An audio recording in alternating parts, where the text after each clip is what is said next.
So today I want to talk about the Galaxy Tab S8 Ultra and if it's worth buying in 2024, because a lot of you might look at older tablets like the Tab S8, the Tab S8 Plus, and the Tab S8 Ultra, and you might see a lot of crazy deals on those tablets. And we've seen that with the Tab S8 Ultra. I've seen it go as low as $699 or even $650. So is it worth buying in 2024, especially with a really good Tab S9 lineup? Well, I'm gonna let you know my thoughts on this full updated review with the Tab S8 Ultra. Let's get into it.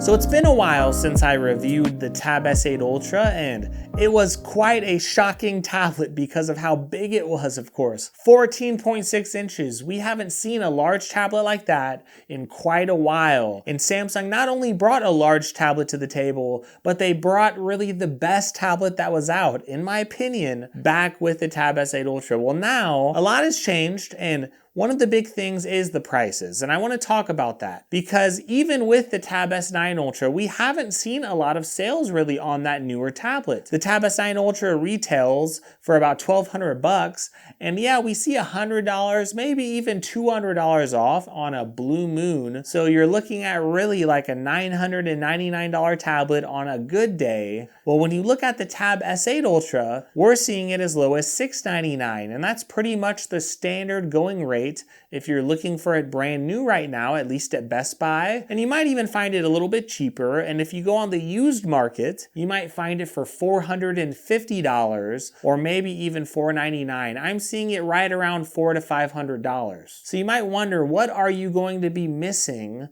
if you really save all that money? Like if you get the Tab S9 Ultra, you're going to be spending almost $500 more. Even if you look at the used market for that tablet, you're not going to find it for $700 or even $600. So when you can get this tablet for $700 new, or if you could get it for like $450 or $500 used, you're going to be saving like $500 or $600. And that is no joke. That is a massive amount of savings. And that's why I wanted to make this video, because you are going to be missing some things. And for some of you, I get it. Some of you really should get the S9 Ultra and all of these other tablets. And some of you should even go with the FE lineup and get something a little bit newer. But for some of you out there, I really think you should consider the older tablets, including the S8 Ultra. So one of the things that's really iconic about this tablet, it is the design. And if you look at the back of the tablet, you are going to find the cameras, they are a little bit different than the Tab S9 Ultra. So if you're trying to really work with keyboard covers and maybe get the Tab S9 keyboard cover and use it on this S8 Ultra, it's not going to work because the cameras are a little bit different. If you're looking at different accessories out there, for example, you might find that the Tab S8 Ultra keyboard cover, it might not be available depending on where you're looking, and you might have to go on the used market for that. You might have to look around, or you might have to go with an alternative like the Dexnor keyboard cover that they have. There are some various alternatives out there that are fairly good, I might add, but regardless, you might be really wanting that Samsung keyboard cover. And one thing that you're going to be missing if you go with an older tablet like this is you might find accessories aren't as easily accessible. But on the other hand, if you are looking around, I'm sure you're going to find better deals on accessories because it is a little bit older. Now, one of the other things to consider, especially with this tablet in particular, is we really need to look at what it is, right? I know I could talk about a lot of the things that have changed, but this is a 14.6 inch monstrous tablet. It is huge. And when I first put it on the table, remember, I've been reviewing the Galaxy Tab S9 FE, and to go back to this monstrous tablet, it was a shock. And I was so giddy for a while because I saw this huge AMOLED display. And whenever you put a 14.6 inch device down to watch a movie on a big AMOLED display, it looks great. So if I'm watching movies on this, it's amazing. If I decided, like when I was at a hotel room the other day, I was actually traveling around for work, and I was able to just prop this down on the table, on the coffee table, and watch a movie in full. It's really a fun experience to use this big tablet. And whenever you're trying to take notes or do a lot of things, especially productivity, you're going to have a great time because you're going to be able to use really this full real estate to be able to pop multiple windows up. Or if you open up Samsung Dex, for example, you're going to have a lot of room to work with on this device. So all of that is great. The negative to that is that you're going to have a heavier device because the keyboard cover is going to be heavier because it's larger. The device itself is larger. Any type of case you put on it, of course, it's going to be larger. So when you're carrying this around, especially with a keyboard cover or other things, it might even weigh more than some of these smaller laptops out there, especially when you factor in, again, different types of cases. So that's why I would say it's a really large device.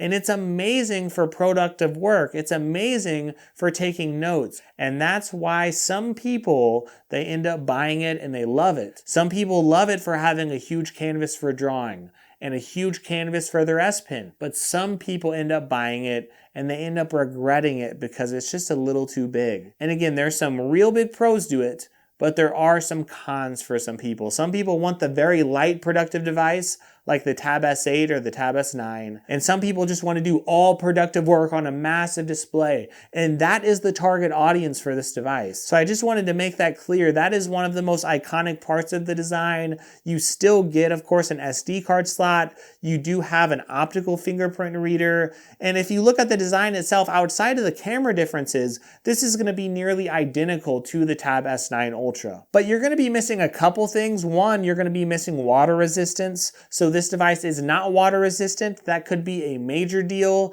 if you really love that in the Tab S9 lineup. Even the Tab S9 FE is water resistant. But if you're someone who doesn't care about that, that is fine, but you're not going to find that in the Tab S8 lineup. And the other thing you're going to notice is that the battery life and the performance is going to be a little bit worse, as well as the display. So when we look at that display, it is 14.6 inches with a 2960 by 1848 resolution. The resolution is quite good on it. It's amazing for entertainment. Now, one of the bigger differences though between this and the S9 Ultra, it's going to be the nits of brightness that you have on the display, because you only get around 400 nits with the Tab S8 Ultra, but you get much more brightness. It's almost double the brightness or around double the brightness with the Tab S9 Ultra. But I just didn't notice that much of a difference, if I'm honest. And maybe that's because I wasn't using it in the absolute brightest environments outdoors. But whenever I was indoors, I was able to enjoy the display almost identically to the Tab S9 Ultra. So if you are someone who absolutely needs more brightness on your display, and if you want water resistance, those are two big reasons to go to the Tab S9 Ultra or one of those Tab S9 devices. But also, if you look at the performance, you do get a little bit of a performance dip here. Not much, like this does still perform very, very well. This has the Snapdragon 8 Gen 1. So it doesn't have the 8 Gen 1 Plus. It's not the Plus version of that processor. It doesn't have the 8 Gen 2. We are getting a little bit of an older processor in the S8 Ultra, and that is something that might be a little bit disappointing.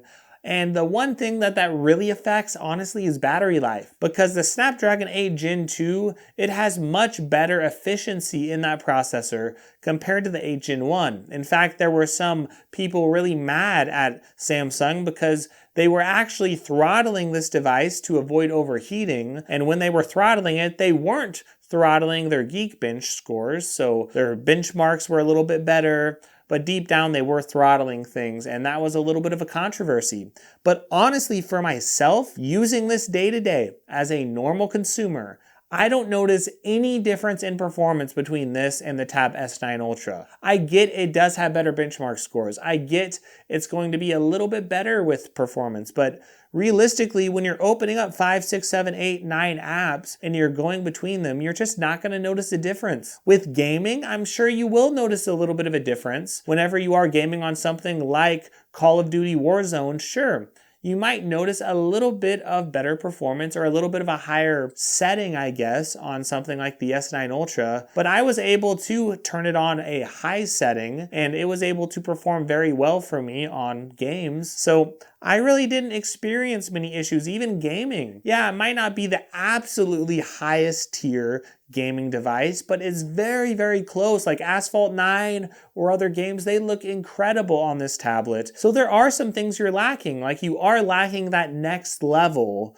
whenever it comes to the Tab S9 Ultra. And you're also lacking a little bit of software updates too, because of course Samsung did promise more software updates with these newer tablets, of course, but the Tab S9 and the Tab S9 Ultra, those devices, they've been out a little bit less time. So of course, they've had less updates, and that means they're gonna have a little more longevity. One of the other considerations you have to look at, I would say this tablet is almost like having a smartphone with average battery life. So you would expect with a huge tablet that you're gonna get way better battery life than a phone, but the truth is you're also powering a large screen, and with that, the battery life I'd say is fairly average, where you might get 6 hours of screen on time, give or take. And sure, that's not amazing. It's not quite as good as the Tab S9 Ultra. But if you look at buying this tablet used, you have to remember that the battery life is going to be a little worse because the tablet is going to have a little bit of an older battery in it. If it's been used for like a year, well, you're going to have a year of battery wear. And that's just something you have to keep in mind. So yeah, there are some things to really like and enjoy about this Tab S8 Ultra. And whenever you look at it, I really just have to remind you right now, I know there are some negatives. If you compare it with the higher end tablets, there are some negatives. But I really think if you have an S8 Ultra, and a lot of pressures out there, upgrade, upgrade, look at all these fancy features. Most of these things your average person is not even going to notice. And a lot of people are spending $500 or $600 or $700 on things to upgrade when they're not even gonna notice a difference. And it's just insane the amount of money we spend on things we don't need. This Tab S8 Ultra is still one of the best tablets that you could buy right now. And it's not just like $100 difference here, or $200. We're talking like a $500 or $600 difference when you're comparing this with the S9 Ultra. So for that fact alone, for myself personally, I know I'm a reviewer, I have to buy a bunch of tech, and I just hope I could make back a lot of money through my affiliate links and stuff, and sponsorships, that's why I do them. But I try to be honest and everything, but if I'm trying to save money as a normal consumer, and that's who I am, I try to save money, I would get the Tab S8 Ultra over the Tab S9 Ultra. Now, if you do care about some of those extra features like water resistance, maybe a way to save some costs is to get the Tab S9 Plus and maybe get an open box, excellent condition model of one of those. But if you're someone who has an S8 Ultra, or if you are someone who's thinking about, should I buy an older tablet like the S8 Ultra? I think it's still a tremendous buy today. And if you're wanting something a little smaller, the S8 Plus is still a great buy. But if you look at this, it is amazing for those of you who want a larger canvas. If you're someone who doesn't mind lugging a huge tablet around, once you get settled and sit down, you're gonna have an incredible device to read on. You're gonna be able to read a book on a large, large screen. You're gonna be able to watch a movie on something that just looks phenomenal. Yes, the screen can be a little glossy, and like I said, it's not a huge amount of brightness. It's not like a 700 nit or 900 nit screen, but despite that, you get one of the best displays you're gonna find on any tablet that's out, even today. It might not be the best, but it's darn close. You're gonna get one of the only 14.6 inch tablets that's out. There's not many that's out. And you're gonna be able to get that huge screen size at a way cheaper price, saving hundreds and hundreds of dollars. So whether it's used, and if you buy it used, make sure to buy it reputable from someone you trust or someone with really good feedback on a website like eBay, sure. Or buy it open box somewhere where you can make sure to actually check it out and have a return policy. Sure, there are ways to buy it used, but if you buy it new, even for $650 or if you find it for $699, I'm telling you, those are really good prices for the Tab S8 Ultra, and I would definitely consider it. And if you want to save just a little bit more, I heard the Tab S8 Plus has been going on some similar sales. So hopefully this review does help you out. Thank you for watching, and if you want to support me, one great way to do that is to use those affiliate links in the description. That's a great way to support, but also check out my channel with a like and a sub, like check out some other videos. Those are great ways to support my channel. So thanks again for watching. I hope you have a great day, and I really, really hope you enjoy your week.